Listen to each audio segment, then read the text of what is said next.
A última etapa do Camiño de Santiago, antes de chegar a Compostela, é Arca, que está no concello do Pino. O nome deste concello imos dedicar esta intervención de O Seminario de Onomástica Responde. O Pino é concello desde 1835 e na actualidade ten como capital o lugar de Pedrouzo da parroquia de Arca, pero segue a existir o lugar do Pino da parroquia de San Vicenzo do Pino, que é de onde provén a denominación do actual concello. Intentamos dilucidar logo a orixe deste nome.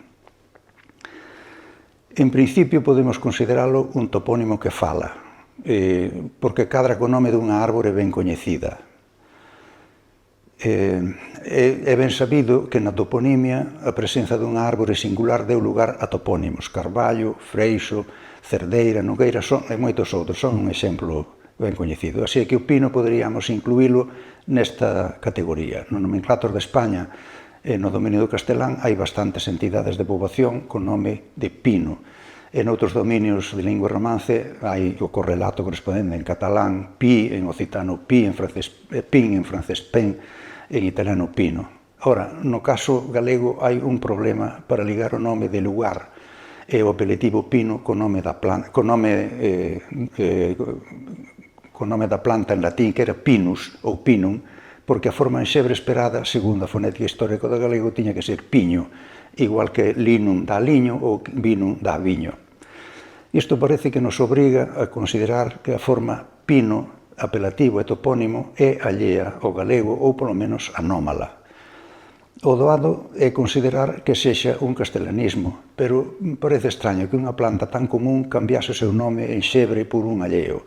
Mais extraño aínda se temos en conta que o apelativo Pino se documenta xa no galego medieval, nunha época na que os préstamos do castelán eran escasos.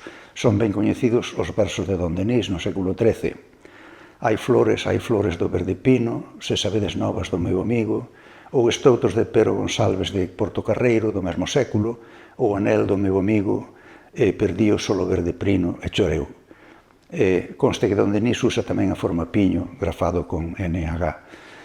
Amade meu amigo, vaya Deus, vede a flor do piño guisada de andar.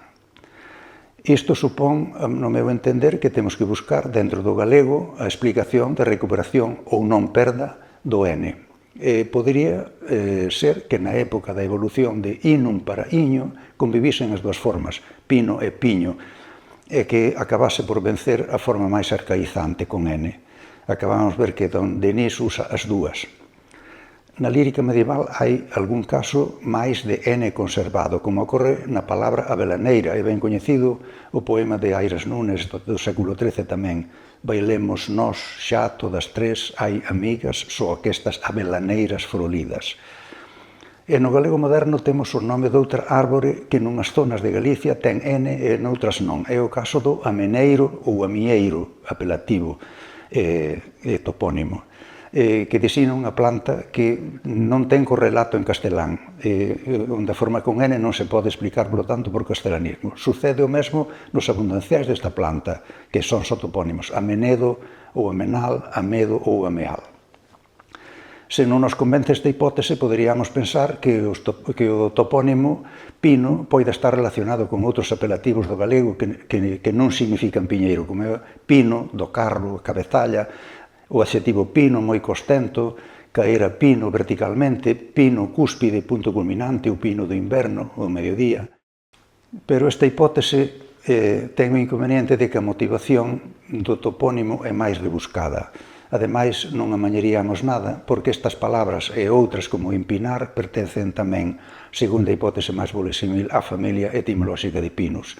A idea de alto, delgado e longo asóciase á feitura do pino, como vemos na cantiga. Eres alto como un pino, delgado como unha vara, teste neno por bo mozo, para min non vales nada.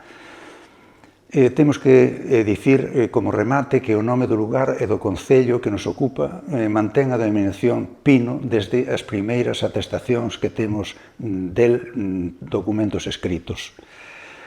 Ano 912, Santo Vicencio de Pino, ano 1350, freguesía de San Vicenzo do Pino. Estes testemunhos e outros semellantes no século seguinte son especialmente significativos porque son anteriores á vaga de castellanización dos topónimos que comezou arredor do 1500. A nosa conclusión daquela é que o pino debe o seu nome ao nome desa árbore ben coñecida que é o pino.